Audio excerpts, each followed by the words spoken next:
think we need to acknowledge that change is hard. That is the biggest barrier that we're facing. Trying to change a healthcare system that's not really a system, or as we would say, a sick care system.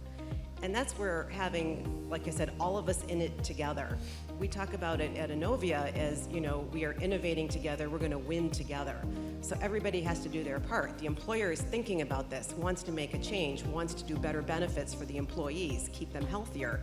The broker is trying to figure out all these other pieces of the plan, which is complicated. It's already complicated. I mean, the easy thing is to do the fully insured. That seems to be much easier than trying to figure out how do I get direct pay here, and how do I find care coordination here, and where do we actually go to get this taken care of?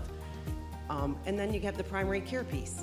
We are the quarterback of care, we like to say. We want to help with that coordination. We want to help with those referrals, those other places where we can get testing done, like the radiology centers that are independent and much less costly. Can we get labs for much less cost? So I think that the biggest barrier is, like I said, just getting this movement going, starting to talk about it, starting to make those changes. I commend everyone who came today, wherever you are in this process, because it's a start. And you're hearing about things, and there is a lot to be learned from each other. I mean, we all know the value is also the networking and the ideas. So I would take from that approach, yes, for primary care. Like I said, and we have said multiple times, there's a lot of barriers just to primary care.